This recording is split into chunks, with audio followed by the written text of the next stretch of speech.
歡迎來到新聞和活動頻道，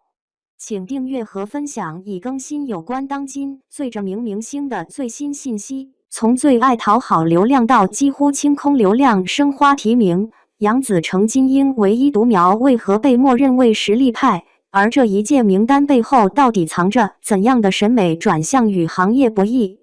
金鷹這一手突然不愛流量了的操作，說實話挺拧巴的。過去在飛天、白玉蘭、金鷹這三大裡面，金鷹就是最容易被吐槽那一個，觀眾緣、投票、粉絲盤，哪樣都繞不開流量。現在倒好，名單一出，流量生花基本被擋在門外，只剩楊紫一個人安靜站在那兒。更有意思的是，大家一邊說楊紫是金鷹留下的唯一流量，另一邊又心照不宣地把她劃進了實力派那一列。這個身份切換，說白了就反映一個事：資本、平台和獎項對誰算流量，誰算實力，其實一直在悄悄改寫定義。你看今年的白玉蘭，向來打着專業評獎招牌，圈內都覺得她自視清高，愛那種口碑、收視都兼顧的證據。結果名單公布時，肖戰、楊冪這些長期被貼着流量標籤的演員也堂堂正正拿到了提名。白玉蘭一邊維持專業形象，一邊試着跟現實的觀眾盤做和解，而金鷹這邊反而走起了另一條路。以前觀眾印象裡的金鷹，觀眾投票比重大，粉絲拉票、刷屏、打榜那套玩得飛起，甚至有過好幾屆獲獎名單出來，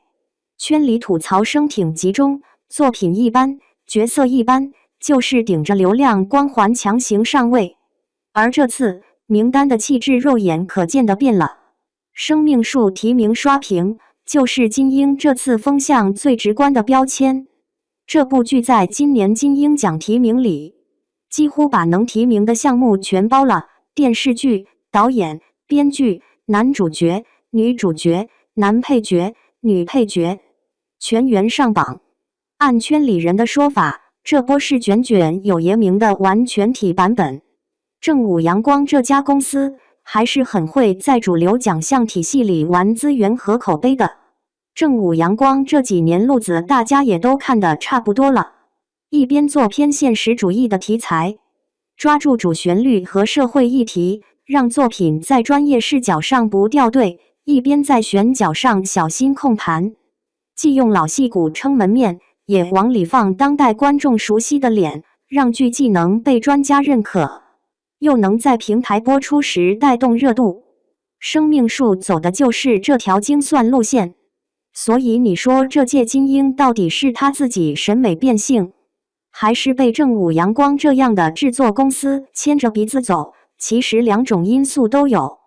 獎項需要作品撐門面，作品需要獎項背書，雙方互相成全。這在中國電視劇獎項生態裡太常見了。楊紫站在這個名單裡就顯得特別微妙。她這幾年從童星到青年演員，一路拍的類型不算少，家庭劇、都市情感、古裝玄幻、甜寵、現實題材都有。觀眾對她的討論也從早期的國民閨女轉向對角色塑造和演技的具體評價。你會發現，大家在提她的時候，越來越少單純用流量花這4個字來概括，而她這次成了金鷹留下的唯一那點流量氣質，業內反而集體默認楊紫現在更偏實力這一邊。這種默認有點意思，就是說明流量這個詞已經不再是簡單的粉絲數量標籤，而變成了只會靠熱度吃飯的代名詞。只要你在主流敘事體系裡證明過實力，大家就願意把你從流量那堆人裡拎出來另算。這跟肖戰、楊冪在白玉蘭的提名邏輯其實是一條線。權威獎項開始給所謂流量演員一些機會，讓他們在比較硬的題材裡證明自己。觀眾看到了表現不錯的角色，獎項也就順勢把他們往演員的那條路上推一推。誰在這種轉換裡走得快，誰就有機會擺脫那些單一標籤。金鷹這屆突然收緊流量提名空間，也折射出平台方、評委和上層環境的某種焦慮。你想啊，前幾年被吐槽太看粉絲投票、輿論風向一邊倒的那些場面，對獎項公信力傷害太大。現在社會輿論更看重專業評審實際作品質量，獎項要是還沉迷於人數和數據，不跟着調整，很容易被觀眾直接放棄關注。而這次把流量生花集體擋在門外，除了象徵意義上的糾偏，還有很現實的考慮，給傳統電視劇生態和專業團隊留出舞台空間。國產劇這幾年處在技術提升和審美分化的階段，如果獎項一直獎勵的是帶熱點的流量作品，而不是整體質量，那些認真打磨劇本和鏡頭語言的團隊，遲早會說一句算了，不玩了。正午陽光這種公司能在這種時期繼續佔領獎項高地，一方面是他們在選材上始終圍着現實主義和主旋律打轉，這類題材很符合獎項的政治和價值標準；另一方面就是他們確實懂觀眾心理，懂得如何平衡節奏、角色、情緒，讓劇在播出時不只好看，還能形成公共討論。我覺得吧，觀眾其實也不是非要獎項去迎合哪個流量、哪個平台，大家更在意的是，你評出來的這些劇和演員，拿到現實生活裡，是不是那種真的有人在追，有人願意復盤，有人願意為他討論角色命運和社會問題的作品。光靠名字想，粉絲盤大，越來越撐不起一個獎項的臉面。當然，從另一個角度看，這屆金鷹這種偏向，也難免讓一部分人有落差感。那些努力往流量加作品方向靠攏的年輕演員，這次可能連被審視的機會都沒有，相當於被一刀切在門外。這種粗暴做法的爭議很難完全消散。而在國產劇生態裡，流量和實力的界限本來就不該是用一屆獎項的名單來劃死的。誰能料到，過去被吐槽最愛討好流量的金鷹，反而成了在提名階段就開始控流量的那一個。而白玉蘭這種傳統意義上的專業獎，卻開始給那些被貼滿標籤的演員留入口。兩邊反向微調，其實就像整個行業正在試着找平衡，既不能繼續迷信流量，也不能假裝觀眾審美和市場邏輯不存在。說到底，獎項只是行業敘事的一部分，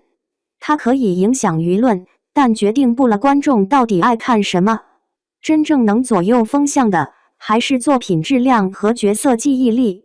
金鷹這次讓生命樹這樣全面提名的作品站在 C 位，就是在釋放一個信號：